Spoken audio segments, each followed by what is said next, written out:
안녕하세요, 집변입니다. 시간이 왜 이렇게 빠를까요?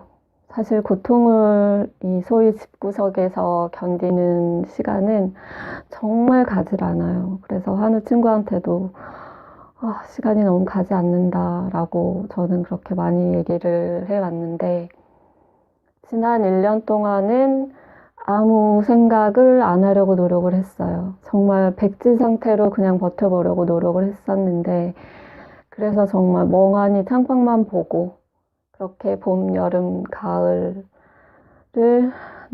버텼고, 가을부터는 어떻게든 도전이라는 그 이름 하에 저만의 도전들, 세상 밖으로 나가보는 도전들을 하나씩 또 해오고 있었습니다. 물론 거의 못했는데, 음, 그냥 일기 쓰고 싶었어요, 오늘. 이게 글을 쓰는 거 원래 좋아해서 글로 남기고 싶지만, 그것조차도 사실 너무 힘들어서 그냥 주제도 없고 맥락도 없이 말로 주절주절, 네. 제가 제 일기 보려고 이렇게 일기 남기고 있네요. 사실 얼마 전에 또 감사한 일들이 있었어요. 그분들께, 비록 그분들은 이 감사 인사 편지를 볼 수 없겠지만, 이렇게라도 감사 인사 꼭 전해드리고 싶어서, 그 이유도 있네요. 얼마 전에 병원에서, 병원을 치료를 마치고, 아파트 후문으로 택시를 내렸어요. 조금이라도 걸으려고. 네. 네, 근데 컨디션이 정말 최악이었어요. 최악이라는 것은 일단 통증이랑 경련도 너무 심한 상태에다가 컨디션도 최악이고, 경련이 너무 심해서 저는 이렇게 경련이 그 다리, 특히 하지 경련이 굉장히 심해서 그 마비감도 굉장히 심할 때가 있어요. 다리에 힘이 안 들어갈 때도 있고, 보행도 파행 보행이에요. 좀 뒤틀려서 걷는. 네. 그리고 뼈까지 막 뒤틀리고 이러다 보니까 발바닥이 땅에 닿지 않을 때도 있고, 휘청거림이 너무 심해서, 합병 증상의 하나이기도 하고, 여러 가지 요인이 복합적으로 오는 건데, 아무튼, 홍대 내렸는데, 한 걸음 걷고, 주저앉고, 한 걸음 걷고, 주저앉고, 뭐 그런 식으로 정말 걸었어요. 네. 그렇게라도 걷고 싶었어요. 그런데 너무 위태로워 보이니까 뭐 이런 식으로 막 이렇게 쓰러질 듯이 막 실신 직전의 상태로 한 걸음씩 걷고 있는 모습을 보고 아파트 주민 몇몇 분께서 오시더니 어, 그러니까 너무 힘들어 보인다, 도와주겠다라고 하셨지만 제가 감사드린다고 하고 거절을 했어요. 그냥 저 혼자 힘으로 그 100m 정도 되는 그 집까지 한번 가보고 싶었어요. 네. 또, 도전이었죠, 저에게는. 그런데 또 몇 걸음 걷고 정말로, 거의 넘어졌어요. 넘어졌다가 다시 일어나고. 근데 제 앞으로 어떤 여학생이 걸어오고 있었어요.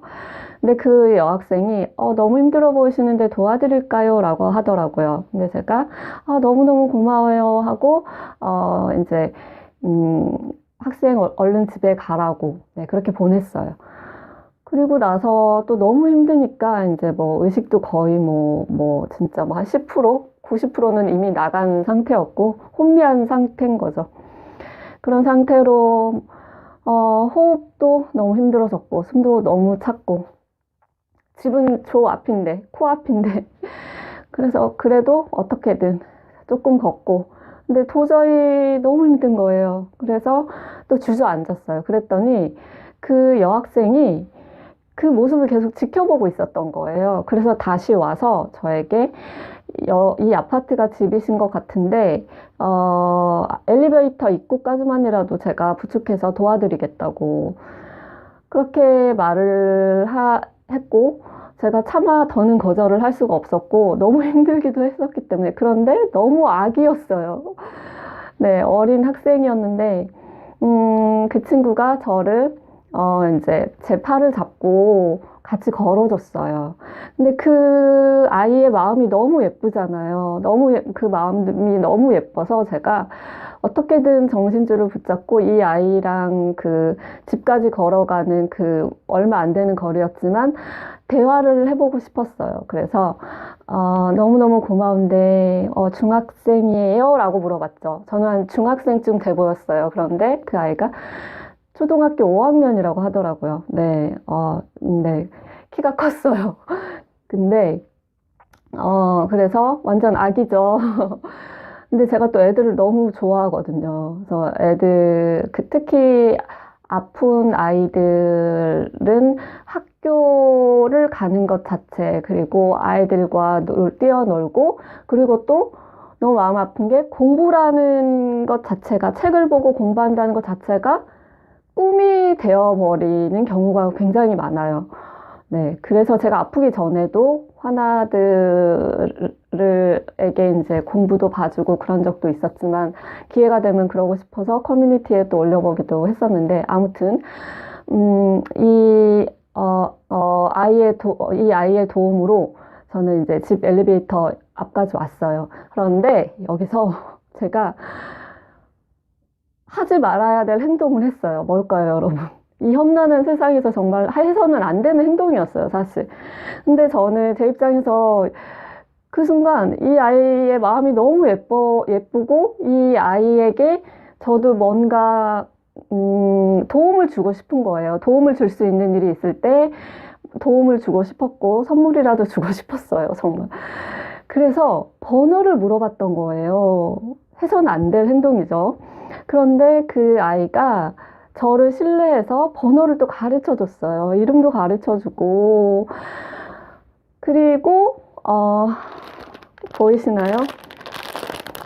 그 아이가 제 손에 꼭 쥐어준, 과자예요. 제가 과자 밀가루를 끊은 지 거의 10년이 넘었는데, 이 과자를 매일 보고 있어요. 네. 그 아이가 이 과자를 주면서 이거 먹고 빨리 나으셨으면 좋겠다고 그렇게 말을 하는데 정말 눈물이 날 뻔했어요. 어쨌든 그 아이는 집에 가고 저는 이제 집에 오자마자 그대로 실신을 해버렸어요. 네. 거의 실신 상태로 뻗어버렸는데 그때 전화벨이 울렸어요. 근데 전화벨 소리를 듣자마자 저는 이제 직감을 한 거죠. 아, 드디어 정신이 확 돌아온 거예요. 정신이 번쩍 들면서 아이의 어머니구나. 아니나 다를까 전화를 받았습니다. 받고 여보세요 하기도 전에 아이의 어머니가 너무 화가 나셔서 아니 당신이 도대체 누군데 우리 딸아이의 전화번호를 묻느냐. 굉장히 화를 내셨어요. 근데 그게 당연한 반응이죠. 요즘 세상에 낯선 어른이 아이에게 전화번호를 물었다. 얼마나 무서우셨겠어요. 그리고 정말 놀라셨을 거고. 그래서 제가 그 어머니를 어머니 저기 정말 죄송하다고 일단 죄송하다는 말을 거듭 했어요. 거듭 사죄를 하면서 조금만 진정 좀 해주시면 안 되겠냐고 제가 어떻게 된 일인지 상황 설명을 드리겠다고. 하지만 어머니는 너무 화가 나신 상태였기 때문에 제 이야기를 들으려고 하지 않으셨어요. 그럴수록 저는 정신줄을 진짜 꼭 붙잡고 저도 모르게 진짜 일어나서 의자에 앉아가지고 그럴 힘도 없었거든요. 일단 말부터 차분하게 해야겠다 하고 정말 설명을 계속 드리면서 결국엔 이제 그 어머니께서 끝까지 화가 나신 상태에서 알겠으니까 당장 번호 지워라 이렇게 말씀하신 거죠. 그래서 저도 네, 번호는 지금 저장된 상태도 아니고 제가 꼭 지우도록 하겠습니다. 그리고 정말 죄송하고 그 아이에게도 너무너무 미안하다, 너무 감사한데 너무 미안하다 다시 거듭 사과를 드렸어요. 그리고 나서 전화를 끊고 나서 이제 생각을 정리해서 아주 정중하게 장문의 문자 한 통은 드렸어요, 어머니께.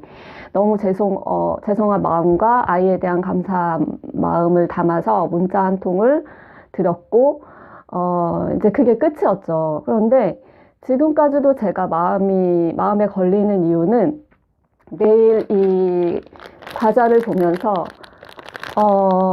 그 아이 생각이 많이 나요. 그런데 그 아이는 정말 좋은 일을 한 거잖아요. 아프고 힘든 사람을 지나치지 않고서 도움을 주었고, 정말 선한 행동을 한 것인데, 저로 인해서 어머니가 그 화를 내면서 저랑 통화하는 내용을 들었을 거고, 또 어머니한테 혼났을 수도 있고, 물론 어머니께서 저랑 전화 통화를 끝내고 나서 아이에게 칭찬을 먼저 하시고 난 다음에, 어, 요즘 세상에 범죄 행위도 많이 일어나니까 정말 조심해야 되니까, 앞으로는 그 낯선 사람이 전화번호 물으면 절대 전화번호를 주어서는 안 된다라고, 네, 이렇게 말을 했겠죠. 그 과정에서, 저로 인해서 그 아이가 너무 놀라고 상처를 받지 않았을까. 그 생각 때문에 지금까지도 사실 마음이 너무 심란하고 되게 마음이 아파요. 그렇다고 제가 다시 그 아이에게 연락을 할 수는 없는 거니까. 사실 변호사의 입장에서도 생각해보면 정말 이거는 해서는 안 되는 행동이었으니까요. 왜냐하면 그 어머니 입장에서는 그 아이가 아프고 힘든 사람을 도와줬다, 이렇게 생각하는 걸 넘어서 그러니까 모르는 어떤 낯선 어른이, 범죄의 목적으로 아이에게 다가와서 그 아이의 착한 심리를 이용해서, 아프고 힘든 모습을 연기한 거라고 충분히 오해할 수도 있으신 부분이잖아요. 왜냐면 그런 범죄 행위들이 종종 일어나고 있고, 여러분들도 뉴스를 보면서 경악할 만한 그 아동을 대상으로 한, 네, 입에 담기도 힘든 범죄들, 네, 납치를 비롯하여 범죄들 되게 많이 일어나잖아요. 요즘에는 또 그 SNS를 이용한 그루밍 범죄들. 그렇게 생각해보면 어머니의 입장을 100% 만프로 공감을 하고 제가 잘못한 거죠. 그런데 어쨌든 저야, 이렇게 마음 아픈 걸로 끝나지만, 그 아이가 정말 상처받지 않았을까요, 여러분? 너무 마음에 걸려요. 사실 그 아이가 옆 아파트에 살아서 언젠가는 또 한 번 마주치지 않을까, 그런 생각이 드는데, 그때도 과연 인사를 건네도 되는 것인지 사실 너무 조심스럽고, 네. 그래서 선한 의도로 저도 모르게 그 정신없는 상태에서 번호를 물었던 것이 이러한 파장을 일으켰습니다. 그래서 이 과자를 볼 때마다, 그 아이가 제발 상처받지 않았기를 바라고, 그 아이에게, 네, 매일 감사 인사를 마음으로 전하고 있어요. 그리고 그 아이의 꿈을 응원하고 있습니다. 그리고 또 제가, 요즘에 도전을 막 한다고 했잖아요. 이 시간이 사실 저는 너무 아까워요. 만일 오늘이 마지막 하루라면 아무리 힘들어도 어떻게든 뭐라도 해야겠다는 생각부터 들더라고요. 그런데 물론 몸이 거동이 너무 심하게 안 된다거나 통증 경련이 고통 수치가 10을 넘어가면 당연히 전혀 집 안에서도 일상도 스탑 상태가 돼버리기 때문에 엄두도 안 나지만, 문득 한 2주 전쯤이었어요. 날이 굉장히 좋았어요. 이렇게 춥지 않았어요. 그래서 청계산을 갔어요. 무작정 택시를 타고 내렸어요. 그런데 제가 청계산 등산로 입구가 그렇게 많은지 몰랐던 거예요. 근데 제가 내린 입구에서는 다시 그러니까 뭐라 그러죠? 그 청계산 지하철역 입구 그쪽으로 나오려면 버스를 타야 됐어요. 버스를 타야 됐는데, 저는 지하철도 혼자 탈 수가 없고 버스도 혼자 타본 적이 사실 거동이 안 되고부터는 없었어요. 근데 어쨌든 버스 내정거장을 타면 그나마 택시를 탈 수 있는 곳으로 갈 수가 있었어요. 네. 그런데 교통카드를 사용하지 않았다 보니까 그냥 택시 탈 때 신용카드로 긁고 이렇게 생활을 해왔다 보니까 현금도 하나도 없는 거예요. 그리고 버스비가 얼마인지도 모르겠고. 그래서 어떡하지 하다가 그 등산로 입구에 그 편의점이 있었어요. 이마트 편의점이 있었는데 무작정 들어가서 사장님께 물었어요. 여기 ATM 기계가 있냐고. 없대요. 어떡하지? 그러고 있는데 사장님이 왜 그러냐고. 그래서 사정 설명을 드렸는데 바로 사장님께서 버스비 하라고 이렇게 2,000원을 주셨어요. 그런데 제가 그래서 너무 감사해서 그러면은 계좌번호 좀 빨리, 계좌번호 좀 적어달라고 그랬는데, 적어주질 않으시는 거예요. 그냥 버스비, 그냥 무사히만 가라고, 안 된다고. 그래서 실랑이를 벌인 게 계좌번호를 받기 위해서 실랑이를 한참 벌이다가, 제가 계좌번호를 받지 않으면 안 갈 걸 느끼셔서 사장님께서 적어주셨어요. 적어주셨는데, 그래서, 제가 지금 또 그 사장님께 어떻게 감사 인사를 전할까 사실 조금 고민 중이에요. 그냥 사실 2,000원만 계좌 이체로 보내고 싶지는 않아요. 그래서 어떻게 감사 인사를 전할까, 네, 그 생각도 하고 있습니다. 청계산 입구에 그 편의점, 이마트 편의점 사장님 너무너무 감사드립니다. 네, 사장님 덕분에, 네, 이렇게. 네. 근데 이 2,000원을 왜 안 썼냐? 원래 택시가 오지를 않는데, 버스도 오지를 않는 거예요. 그래서 너무 힘들었어요. 몸이 다시 집에 가야 되는데. 그래서, 근데 마침, 택시가, 빈 차가 한 대가 오더라고요. 그래서 그 택시 기사님한테 혹시, 네, 저희까지 가주실 수 있냐고 여쭤보고, 네, 택시를 타고, 네, 갔습니다. 네, 그런 일도 있었고, 그리고 며칠 또 전에 제가 요즘에 간병인 이모님 없이 거의 생활을 혼자서 꾸역꾸역 버티고 있는데, 그러다 보니까 사실 이제 식사라는 것도 저한테는 너무나도 힘겨운 숙제가 됐어요. 하루에 두 끼는 어떻게든 먹고 약을 먹으려고 하기 때문에. 그런데 거의 이제는 사실 배달 음식이에요. 근데 배달 음식 좋지는 않지만 그 중에서 뭐 좀 건강한 음식으로, 배달을 해서 뭐 집에 있는 그 뭐 배추를 조금 더 넣는다던가 뭐 그 정도의 선으로. 근데 어쨌든 어디지 여기가? 제가 밀가루를 전혀 못 먹다 보니까 어느 날은 면이 너무 먹고 싶은데 이 근처에 메밀 100%그 전문점이 생겼더라고요. 들어왔어요. 저희 집 근처에. 그래서 거기서 몇 번 시켜 먹었어요. 100%인 집. 그런데 또 제가 이제 또 요청사항이 좀 많죠. 뭐 청양고추를 빼달라던가 뭐를 빼달라 뭐 이런 식으로. 근데 그걸 또 사장님이 기억을 하고 계셨었나 봐요. 제가 한 번은 뭐 계속 요청사항도 좀 계속 적고 막 이러다 보니까 죄송해서 배민 그 리뷰를 쓴 적이 있어요. 그래서 투병 중인데, 뭐 사장님 덕분에 제가 이 면이라는 걸 다시 먹을 수 있게 됐다. 너무 감사한다. 뭐 그런 의미로 이제 리뷰를 쓴 적이 있는데, 며칠 전에 오랜만에 메밀 냉면을 한번 시켜 먹었어요. 그런데 이게 주문 전표예요. 주문 전표인데 여기에 보시면 빨간 글씨가 적혀 있거든요. 이거 보고 또 울컥했습니다. 제가 읽어 드릴게요. 따뜻한 리뷰의 말씀들 너무 감사드립니다.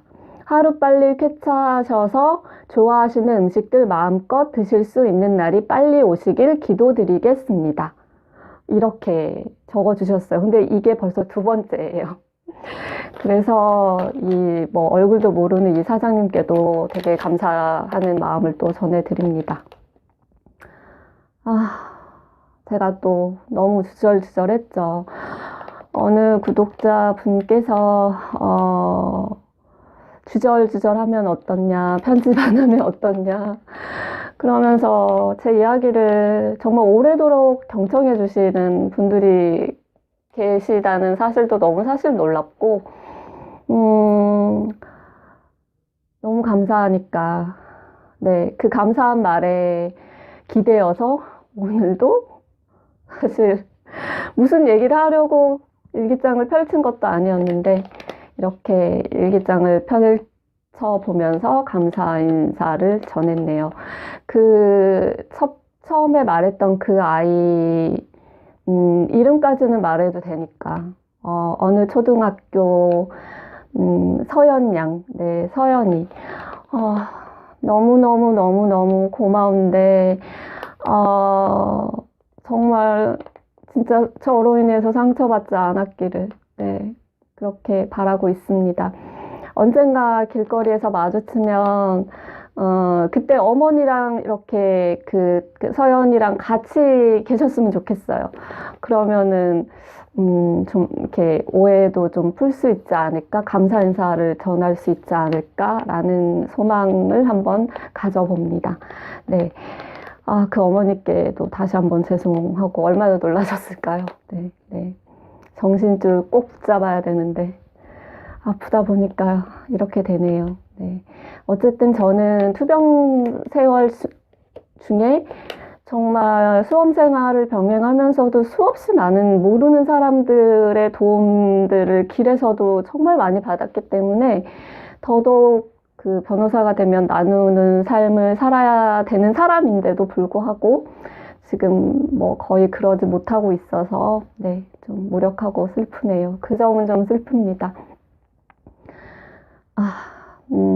네, 오늘은 너무 많이 또 혼자서 주절주절 했네요. 네, 한 분이라도 제 이야기들이 작은 위안을 전해드릴 수 있다면 좋겠다는 바람을 또 마지막으로 전해드리면서 네, 오늘은 일기장을 여기까지 쓰겠습니다.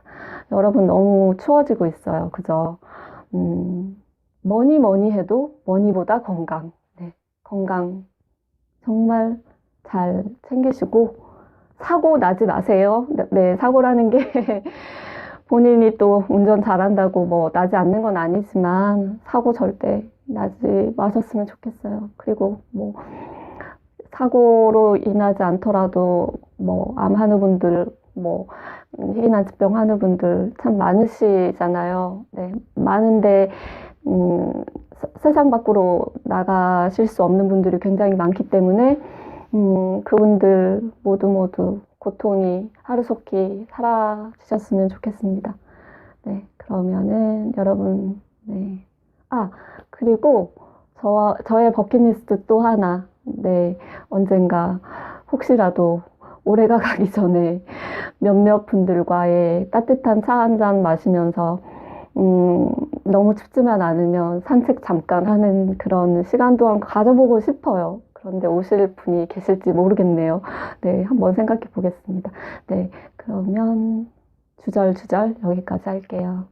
안녕.